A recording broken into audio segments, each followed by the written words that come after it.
gonna make like an arroz con pollo. We're gonna make a chicken and rice. We're gonna douse homemade ancho sauce, like kind of like a spicy barbecue sauce, all over shredded store-bought chicken, and we're gonna serve it on a bed of rice with fresh corn and fresh peas.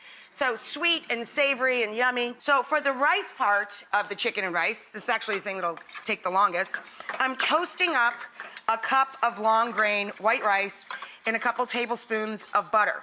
We're going to put in, for a cup of rice, a cup and a half, not 2 cups, cup and a half of chicken stock.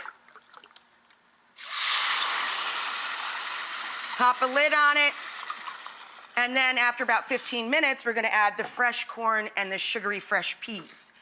So very sweet, yummy, easy rice dish. Turn him down, let him do his thing. The flavor in our sauce for this is ancho. What I love about this is that it's a very kid-friendly, or if you're having a bunch of guests over, it's just a friendly chili pepper in that it's not too spicy.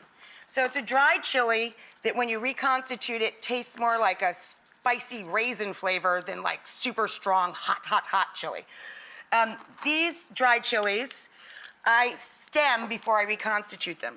I just hold them over the garbage bowl, pull the stem out, separate the pepper, kind of rip it open, and just pull out the few little bits of seed that are in there. And then you're going to reconstitute them in a few cups of liquid. This is chicken stock. If it's not enough to cover the peppers, add a little bit of water.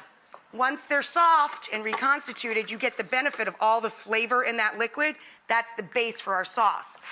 I'm gonna highlight the flavor of the sweetness of this pepper by adding some honey or agave. And we just puree this, and we're going to add it to a spicy mixture for our chicken.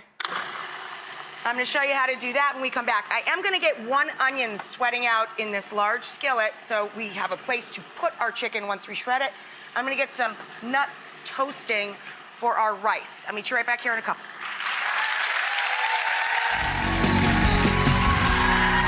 Okay, we are making ancho chicken with a lot of help from the grocery store. We have 1 rotisserie chicken. You remove the skin and the bones, of course, and just pull the meat into bite-sized pieces. In the skillet, I've sauteed up 1 onion and a couple of fat cloves of garlic. To the pan, we're going to add some smoked paprika, some cumin, cumin's best buddy, coriander.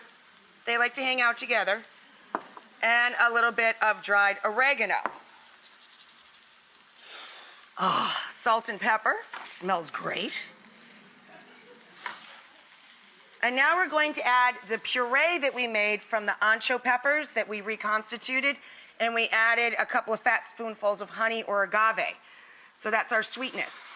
Now you can also add, if you wanted to this a little vinegar, or you can finish with lime, but you need a little acidity. Our rice that's cooking away in chicken stock, not in water, with salt and pepper that we toasted in a little bit of butter. The last few minutes it's cooking, we're going to add in our corn and our fresh peas. Down into our rice. Pop the lid back on and just let that finish cooking through. And then we're gonna garnish that with the nuts, the slivered toasted almonds. So you have crunch, you have fresh veggies, you have this really fragrant sauce and pulled chicken, and you can do all of this in just a couple of minutes. I'm gonna get our chicken into our sauce. When we come back, I'll plate it up for you.